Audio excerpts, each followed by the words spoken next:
Organization has declared COVID-19 a global pandemic. Imagine करो, एक सुबह तुम्हारी आंख खुलते ही दुनिया की सारी जानी पहचानी आवाजें कहीं खो जाती है। वो रोजमर्रा की चहल पहल एक गहरी खामोशी में डूब जाती है और हर सड़क सुनसान पड़ जाती है। ये कोई कल्पना नहीं है, यह हमारी हकीकत है। जब एक महामारी ने पूरी दुनिया को अपने साये में लपेट लिया था और हमसे हमारे अपने छीन लिए थे। आखिर क्या थी ये महामारी? कैसे एक वायरस ने पूरी दुनिया को घुटनों पर लाके रख दिया? और सबसे जरूरी सवाल, क्या सच में इस महामारी का अंत हुआ है या फिर ये बस एक शुरुआत थी? भारत में कड़ी निगरानी के बीच नए HMPV केस लगातार सामने आ रहे हैं।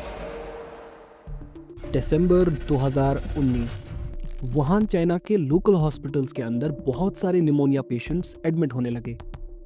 निमोनिया का कॉज अननोन था, लेकिन अक्सर पेशेंट्स में एक चीज कॉमन पाई गई, हुआनन सी फूड मार्केट। एक ऐसा सी फूड मार्केट जहां सी फूड के साथ साथ तरह तरह के जिंदा जानवरों का व्यापार भी किया जाता है। जब हॉस्पिटल्स में इन पेशेंट्स की गिनती बढ़ने लगी तो सर्विलेंस सिस्टम को तुरंत एक्टिवेट कर दिया गया। मेडिकल फील्ड में सर्विलेंस सिस्टम का काम होता है डिजीजेस या हेल्थ कंडीशंस को मॉनिटर करना, ताकि वो पैटर्न को समझ सके। यहाँ इन पेशेंट्स के रेस्पिरेटरी सैंपल्स लिए गए और उन्हें लेबोरेटरी भेजा गया, ताकि ये समझा जा सके आखिर इस बीमारी का कारण क्या है। 31 दिसंबर 2019 चाइना ने इस आउटब्रेक के बारे में वर्ल्ड हेल्थ ऑर्गेनाइजेशन को नोटिफाई कर दिया और अगले ही दिन यानी 1 जनवरी 2020 को हुआनन सी फूड मार्केट बंद कर दिया गया। वहां 7 जनवरी 2020 को रिपोर्ट आई कि इस बीमारी का कारण एक वायरस है, कोरोना वायरस। ये एक इकलौता वायरस नहीं है, ये नाम वायरस की एक पूरी फैमिली को दिया गया है, जो कि न सिर्फ इंसान बल्कि जानवरों पर भी असर करते हैं।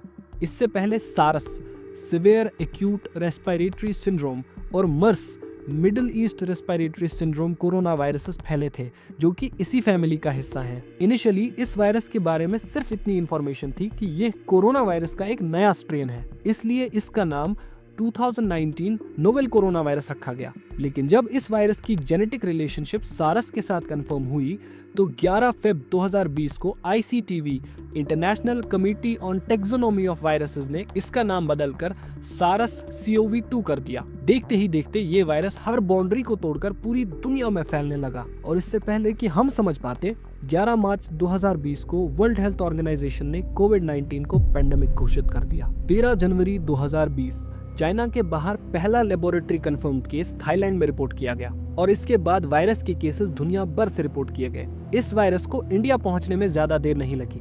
30 जनवरी 2020 को ये वायरस केरला के 3 स्टूडेंट्स में पाया गया, और वक्त के साथ साथ केसेस बढ़ते गए, जिसकी वजह से 25 मार्च 2020 को PM नरेंद्र मोदी ने नेशन वाइड लॉकडाउन डिक्लेयर कर दिया। पूरे देश में आज रात 12 बजे से संपूर्ण देश में संपूर्ण लॉकडाउन होने जा रहा है। इंडिया में लॉकडाउन 68 दिनों तक 4 फेजेस में चला। पहला फेज 25 मार्च से 14 अप्रैल यानी 21 दिनों तक चला। इस फेज में हर तरह की मूवमेंट पर सख्त रिस्ट्रिक्शन लगाई गई थी। किसी भी तरह का non essential business, school, office या ट्रांसपोर्ट चालू नहीं रह सकता था। बस जो चीजें एसेंशियल हैं जैसे सब्जी, दवाइयाँ और बाकी हेल्थ केयर फैसिलिटीज अपना काम कर सकती थी। डोमेस्टिक और इंटरनेशनल फ्लाइट्स भी सस्पेंड कर दी गई थी और हर तरह की सोशल गैदरिंग पर रोक लगाई गई थी। अब सवाल ये है कि इसमें बुरा क्या था? 25 मार्च की शाम 8 बजे पब्लिक को इस लॉकडाउन के बारे में इन्फॉर्म किया गया। ये लॉकडाउन रात 12 बजे से इम्प्लीमेंट होना था, यानी सिर्फ 4 घंटे की शॉर्ट नोटिस। जरा सोच कर देखो कि जो मजदूर, जो वर्कर अपने घरों से दूर अलग अलग शहरों में काम करते थे, वो कैसे सारा सामान लपेटकर इतने कम समय में घर वापस जाते। जब पूरे देश ने अपने दरवाजे बंद कर लिए तब लाखों लोग बाहर खड़े रह गए, जिन्हें न देखा गया न सुना गया। ये लोग खुद को ऐसे शहरों में फंसा हुआ पाते हैं जहां अब इनकी जरूरत किसी को महसूस नहीं होती, जबकि इनका घर, इनका परिवार 100-100 मील दूर इनका इंतजार कर रहा था। तो इन लोगों ने वही किया जो इनको सही लगा।